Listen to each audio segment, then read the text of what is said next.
తీస్తూనే ఉన్నారు. కానీ ఇప్పుడు ఎవరు ఎక్స్పెక్ట్ చేయలేదు ఇది. సో ఈ 3 డేస్లోనే ఇంత పెద్ద ప్రమాదం జరిగింది. నెక్స్ట్ ఫ్యూచర్ ఏంటి సార్ ప్రాజెక్ట్కి?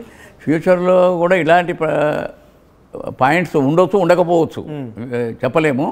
కాకపోతే ఏంటంటే మనం చేసుకుంటూ వెళ్ళాల్సిందే. ఇప్పుడు ఇది దృష్టిలో పెట్టుకొని దీన్ని ప్రికాషనరీగా ఇప్పుడు షియర్ జోన్స్ ఎక్కడెక్కడ లూజ్ పాకెట్స్ ఉన్నాయో అది ట్రేస్ అవుట్ చేసుకొని అక్కడ జాగ్రత్తగా ఉండి ముందు జాగ్రత్తతోనే మనం ముందుకు పోవాల్సి వస్తుంది. అక్కడ ఇప్పుడు లేబర్ విషయంలో కానివ్వండి, ఆపరేటర్స్ ఇంజనీర్ విషయంలో కానివ్వండి, ఇక్కడ అన్ఎక్స్పెక్టెడ్గా జరిగింది, ఫస్ట్ టైం జరిగింది కాబట్టి ఇలాంటి డ్యామేజ్ జరిగింది. అంటే ఇందాక నేను కొన్ని ఈ ఇన్సిడెంట్ స్టార్ట్ అయినప్పటి నుంచి కూడా చాలా ఇంకా గతంలో ముఖ్యమంత్రి వైఎస్ రాజశేఖర రెడ్డి ఇనాగ్రేషన్ చేసిన తర్వాత అసెంబ్లీలో కేసీఆర్ అని మాట్లాడడం చూస్తూ ఉంటే అసలు ఇన్ని రోజులు బ్రేక్ అవడానికి కారణం ఏంటి? అంటే ఇటువంటిది అన్ఎక్స్పెక్టెడ్ థింగ్స్ అని జరిగే అవకాశం ఉంది.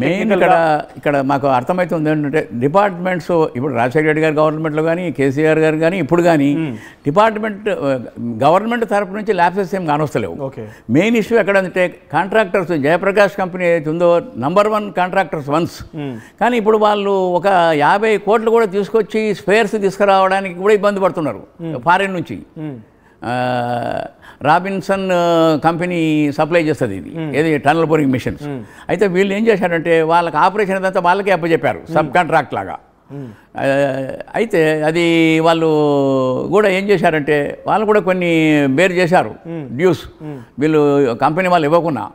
కానీ అది 50-100 కోట్ల వరకు డ్యూ ఉంది వాళ్ళకి అంటున్నారు. ఇప్పుడు ఆయన ఫైనాన్షియల్ ఆస్పెక్ట్ లేట్ అంతే. అది కాంట్రాక్టర్కు అడ్వాన్స్ కూడా ఇంకా డిపార్ట్మెంట్ గవర్నమెంట్ తరఫు నుంచి అడ్వాన్స్ అమౌంట్ ఉంది కాంట్రాక్టర్ దగ్గర.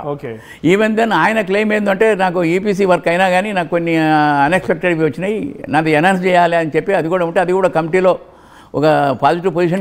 ఫైనాన్షియల్ ఆస్పెక్ట్ టెక్నికల్ ఆస్పెక్ట్ ప్రకారంగా లూజ్ సాయిల్ ఉంది, టైగర్ రిజర్వ్ ఉంది, ఇవన్నీ చేయొద్దని ఫుల్ కంట్రోల్, అవన్నీ బిఫోర్ స్టార్టింగ్ వైల్ ఎగ్జిక్యూషన్ అవన్నీ చేస్తారు ప్యారలల్ గా.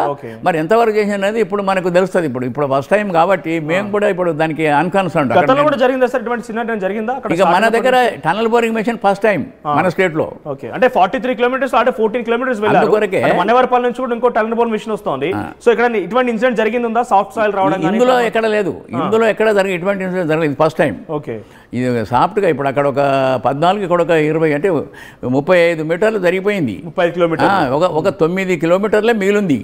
ఈ 9 కిలోమీటర్లలో ఎక్కడెక్కడ షియర్ జోన్స్ అంటే సాఫ్ట్ రాక్ కానివ్వండి, సాయిల్ కానీ, ఓల్స్ లాంటివి ఉంటే అలాంటివి అక్కడ ట్రేస్ అవుట్ ఇప్పుడు జాగ్రత్తగా 9 కిలోమీటర్లు చేసుకోవచ్చు మనం, చేసుకొని ముందుకు వెళ్ళాలి. సో ఇప్పుడు 200 మీటర్స్ చేరడానికి ఎటువంటి స్ట్రగుల్స్ ఫేస్ చేయాలి? ఈ 200 మీటర్స్ లో ఏమేమి ఉండొచ్చు? Already they are on the job. ఇప్పుడు వాళ్ళంతా చేస్తున్నదంతా అదే.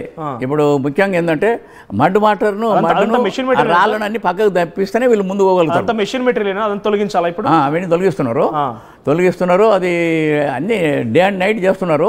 ఇప్పుడు పవరును ఆక్సిజన్ మాత్రం అయితేనే వాళ్ళు చేయగలుగుతున్నారు. అవన్నీ ఆల్రెడీ రెస్టోర్ అయి ఉంటాయి. ఇంకా ఇప్పుడు అక్కడ ఉన్న ఇంజనీర్స్ కానీ ఆపరేటర్లు కానీ అంటే మడ్ రిమూవల్ అనేది కొంచెం ఈజీగానే కావచ్చు, కానీ మెషిన్ అది ఈజీ. ఈ మెషిన్ సంబంధించింది తీయాలి. మెషిన్ కూడా రిపేర్ గురించి ఇప్పుడు ఇప్పుడు ఇక్కడ కనిపించే విజువల్స్ అంతా మెషిన్ మెటీరియల్ సార్. అదంతా ఇవంతా దానికి సంబంధించినయే. కాకపోతే దాన్ని ముట్టుకునేది ఏం లేదు. ఇప్పుడు ఫస్ట్ క్లీనింగ్ చేస్తున్నారు. క్లీనింగ్ తర్వాత ఏం చేయాలనేది ఇక నెక్స్ట్ స్టెప్ లో. మిషన్ గురించి ఇప్పుడు ఆలోచన లేదు, ఫండ్స్ గురించి ఆలోచన లేదు. ఇంకా లీకేజ్ ఎక్కువ అవుతుంది, ఇంకా వాటర్ ఫ్లో ఎక్కువ అయితే దానికి ప్రపోర్షనేట్ గా ఇక మోటార్లను పెంచాలి. కెపాసిటీ ఆఫ్ హెచ్పిస్ ఇప్పుడు 5 పెడితే ఇంకో 5 పెట్టాలి. దానికి తగ్గట్టు పెట్టి ఎప్పటికప్పుడు క్లీన్ చేసుకుంటూ ముందు పోవాలి. అప్పుడు కానీ క్లియర్ పిక్చర్ వస్తుంది. అప్పుడు మనం ఏమైనా చేయడానికి ఆలోచనకి ఎక్స్పర్ట్స్ని కూడా పిలవాల్సి వస్తుంది ఇమ్మీడియట్గా. ఎక్స్పర్ట్స్ జియాలజిస్టులను, టన్నల్ వాళ్ళను, నేషనల్ ఇంటర్నేషనల్ వాళ్ళు ఇలాంటి వర్క్స్ చేసిన వాళ్ళు ఉన్నారు. బిఫోర్ ప్రాజెక్ట్ స్టార్టింగ్ ఇక్కడ ఇటువంటిది ఉందని ఒక ఎస్టిమేషన్కి వస్తాం కదా సార్. ఆ ఎస్టిమేషన్ టైంలో ప్రికాషన్స్ తీసుకోవడం అది కూడా కొంచెం ల్యాబ్సెస్ జరిగి ఉంటాయి. ప్రికాషన్స్ అంటే అధికార నిర్లక్ష్యం. కాంట్రాక్టర్ అసలు అటువంటి కాంట్రాక్టర్ తీసుకున్నప్పుడు డిపార్ట్మెంట్ కూడా కొంచెం ఓవర్ కాన్ఫిడెంట్గా ఉంటుంది. కాంట్రాక్టర్ పెద్ద కాంట్రాక్టర్ అన్ని చూసుకుంటాడు అన్నట్టే ఉంటారు. వీళ్ళకి కూడా డిపార్ట్మెంట్ అండ్ కాంట్రాక్టర్ ఇద్దరు ల్యాబ్స్ ఉంది, వాళ్ళ కమ్యూనికేషన్ ల్యాబ్స్. డిపార్ట్మెంట్ది ఉండదు, మోరార్లెస్ తక్కువ. కాకపోతే ఏంటంటే దీని గురించి ఇప్పుడు ఎక్కడైతే సిమిలర్ వర్క్స్ జరుగుతున్నాయో ఇండియాలో కానీ ఫారిన్లో కానీ అక్కడ ఇన్స్పెక్ట్ చేసి చూసి ఏం ప్రికాషన్స్ ఉన్నాయి, అక్కడ షేర్ జోన్లలో ఎలాంటి వస్తే ఏం చేయాలనేది ఆల్రెడీ స్టడీ చేసి ఉండాలి. మరి వీళ్ళు చేసిన రాలేదనేది ఇప్పుడు మనకు ఫస్ట్ టైం కాబట్టి మాకు కూడా ఐడియా లేదు. ఇండియాలో ఎక్కడ జరిగింది సార్ మీ ఎక్స్పీరియన్స్లో? ఎక్కడ లేదు ఇంతవరకు ఇండియాలో ఇటువంటి సంఘటన జరగలేదు. కానీ ఒకటి ఇక్కడ జరిగిందని చెప్తున్నారు. నార్త్ ఇండియాలో కాశ్మీర్ దగ్గర ఏదో జరిగితే దాన్ని ఇప్పుడు ఆ విధంగానే చేయాలని రోడ్డు కన్స్ట్రక్షన్ జరిగిందని ఆ అంటున్నారు. విధంగానే చేయాలని అనుకుంటున్నారు. అవుతుంది. ఇంకా నిన్న మెయిన్ నేవీ అండ్ మిలిటరీ వాళ్ళు కూడా ఎంటర్ అయ్యారు. ఓకే, మిలిటరీ వాళ్ళు కూడా మొత్తం వాళ్ళ ఇంజనీర్స్ డాక్టర్లు అంతా మిలిటరీ వాళ్ళే, బయట వాళ్ళు రారు. వాళ్ళందరూ కూడా ఇప్పుడు ఇలా ఇన్వాల్వ్ అయ్యారు కాబట్టి some result will come with in 1 or 2 days. కానీ mean while what happens to the victims అనేది అది డౌట్ఫుల్గా ఉంది. ఇందాక నేను చూశాను ఉత్తరకాశీలో ఒక టన్నెల్ దగ్గర రోడ్డు వేసే సమయంలో ఇటువంటిది జరిగితే ర్యాట్ హోల్ ఆపరేషన్ అని చెప్పి పైనుంచి మీరు అన్నట్టుగా ఆ డ్రిల్ చేసి కొంత వారిని బయటకు తీసుకోవడం, ఆక్సిజన్ సప్లై అంటే చేశారు. రోడ్డు కాబట్టి సరిపోయింది. ఇక్కడ ఇంత పెద్ద కొండ లాంటి ప్రాంతం కాబట్టి ఆల్రెడీ 2.5 days అవుతుంది. అవును, ఇంకా అది అన్ని చేయాలి పోవాలి అని అంటే that is not possible at the stage. అది ఓన్లీ ఆప్షన్ ఏంటంటే ఈ డెబ్రిస్ ని లేకపోతే మట్టిని మొత్తం తొలగించి వాళ్ళు రీచ్ అవడమే ఓన్లీ ఆప్షన్. ఇంకా ఆల్టర్నేట్ ఆప్షన్ ఏం లేదు. ఇక గాడ్ ఈజ్ గ్రేట్. ఇక వాళ్ళకు ఆయుష్ ఉంటే బతుకుతారు, లేకుంటే లేదు, అంతే. ఇక అంతకంటే ఎక్కువ మనం ఏం చెప్పలేము దాని గురించి. We cannot imagine any good or bad about them. Right. So మొత్తం ఇది SLBCకి సంబంధించి ప్రజెంట్ ఇంకా అక్కడ సహాయక చర్యలు కొనసాగుతున్నాయి. 22వ తేదీన ఉదయం 7:30 సమయంలో జరిగిన ఈ యాక్సిడెంట్ కాస్త ఇప్పటి వరకు వారు ఆచూకీ ఇంకా దొరకడం లేదు. వాళ్ళు ఎక్కడున్నారు, వారు సేఫ్గా ఉన్నారో లేదని తెలియదు.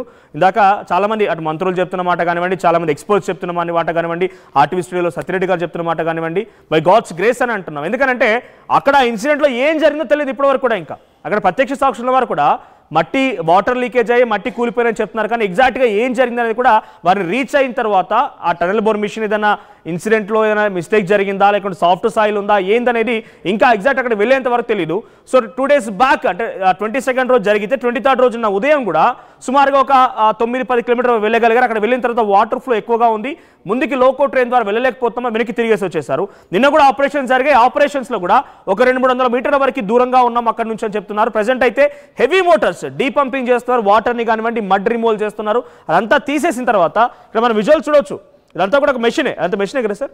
ఎస్, అదంతా మెషినే. ఆ మెషిన్ కింద మొత్తం అదంతా డెబ్రిస్ అవన్నీ ఉన్నాయి. అక్కడ కూలిపోయినటువంటి మట్టి వాటర్ అంతా అక్కడ ఆగిపోయింది. దాన్ని మొత్తం తొలగించి మెల్లమెల్లగా వెళ్తున్నారు. ఇక్కడ ఎగ్జాక్ట్గా సహాయక చర్యల కోసం వెళ్ళేటువంటి ఆర్మీ, నేవీ, SDRF, NDRF బృందాలకి అక్కడ విక్టిమ్స్కి కేవలం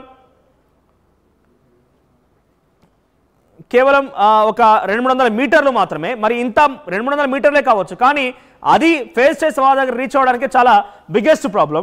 సో సార్ మీరు కాంటాక్ట్లో ఉంటారు అక్కడ ఉన్న వారితో, ఎటువంటి సినారియో కొనసాగుతుంది, ఎటువంటి ఆపరేషన్ జరుగుతుంది అనుకోవాలి అక్కడ? ఇప్పుడు వాళ్ళు అక్కడ ఉండే ఈ డివాటరింగ్ చేస్తూ మడ్ స్టోన్స్ వాటిని రిమూవ్ చేస్తున్నారు. అదే మనకు కానొస్తున్నది. అయితే అది మొత్తం కంప్లీట్ చేస్తే కానీ మనకు ఒక పిక్చర్ వస్తుంది. వాళ్ళది మాత్రం మనకు ఇవాళ నైట్ వరకు రేపో తెలుస్తుంది. ఎంత టైం పట్టవచ్చు ఇంకా? అంటే నేను మనం ఎందుకంటే ఇప్పటికే 48 hours అయ్యింది. కానీ రీచ్ అవ్వాల్సింది ఇవన్నీ స్టార్ట్ చేసింది వాళ్ళు ఇవాళనే. నిన్నటి వరకు నామినల్గా అది చేసుకున్నారు కానీ యాక్చువల్గా స్టార్ట్ అయింది ఇవాళ అన్నట్టు అనుకోవాలి మనం. బహుశా ఇవాళ రాత్రి వరకు కానీ ఉదయం వరకు కానీ మనకు క్లారిటీ వస్తుంది అక్కడ జరిగిన సినారియో పైన. సో ఇటువంటి బేసిక్గా ఎట్లా అంటే మీరు ఎక్స్పీరియన్స్లో ఇటువంటి సంఘటనలు ఎటువంటి కారణాల జరుగుతూ ఉంటాయి? ల్యాబ్స్ అనుకోవాలి. మేము కూడా మహబూబ్ నగర్లో కల్వకుర్తి, నెట్టపాడు, కోయిసార్ ప్రాజెక్ట్లో టనల్స్ వచ్చినాయి. టనల్స్ అంటే అక్కడ 5-6 కిలోమీటర్లు, 1/2 కిలోమీటరు, 300 మీటర్స్ ఇక్కడ పంప్ హౌస్కు అప్రోచ్ టనల్స్ పెట్టాము. కానీ మేము టనల్ బోరింగ్ కాదు, అక్కడ ఓపెన్ టనలింగ్. దాన్ని కట్ చేసుకుంటూ పోవడమే లేబర్ మెషిన్స్తోని. ఇట్లా టనల్ బోరింగ్ మిషన్ కాదు. అవి చేసుకుంటూ పోయినాం, దాని లైనింగ్ అది చేసుకున్నాం. అది మంచిగానే ఉన్నాయి. అక్కడ ఇలాంటి దుర్ఘటనలు జరగలేదు. అయితే ఇప్పుడు ఇక్కడ జరిగింది బ్యాడ్ స్ట్రాటా. ఇక్కడ అయితే అలైన్మెంట్లో స్ట్రాటా ఏకైతే ఇక్కడ ఈ షేర్ జోన్స్ వచ్చినాయో అది బ్యాడ్ లక్ మనకు. యాక్చువల్గా 500-600 మీటర్ల కింద షీట్ రాక్ రావాలి, హార్డ్ రాక్ రావాలా కంప్లీట్. వస్తే ఇలాంటివి ఏమి ఉండవు. మధ్యన ఇప్పుడు రాక్లో కూడా ఫ్రాక్చర్స్ అంటే క్రాక్ లాగా ఉంటాయి, ఫిషర్స్ అండ్ ఫ్రాక్చర్స్ అని. అందులో నుంచి వాటర్ వస్తుంది, ప్యూర్ వాటర్ వస్తుంది. దాని డ్యామేజ్ లేదు. ఆ వచ్చిన వాటర్ను డిప్లీట్ చేసుకుంటే పోతుంది. ఇంతవరకు కూడా అదే జరిగింది. ప్యూర్ వాటర్ని డిప్లీట్ చేసుకుంటే పని చేసుకుంటూ పోయినరు. ఇలా మడ్ కూలింది. మడ్తో పాటు రాళ్ళు మొత్తం కూలి కొలాప్స్ అయింది అక్కడ. ఇప్పుడు ఇది ఫస్ట్ టైం ఇది మనకు. ఎక్కడ కూడా కంప్యూటర్ ప్రాజెక్టులు కానీ ఇప్పుడు ఆన్గోయింగ్ ప్రాజెక్టులు కానీ ఇలాంటి సందర్భం జరగలేదు. వన్స్ ఇక్కడ స్టార్ట్ అయింది కదా సాఫ్ట్ సాయిల్, ఎంత దూరం ఉండే అవకాశం ఉంటుంది మరి ఇట్లా? ఇప్పుడు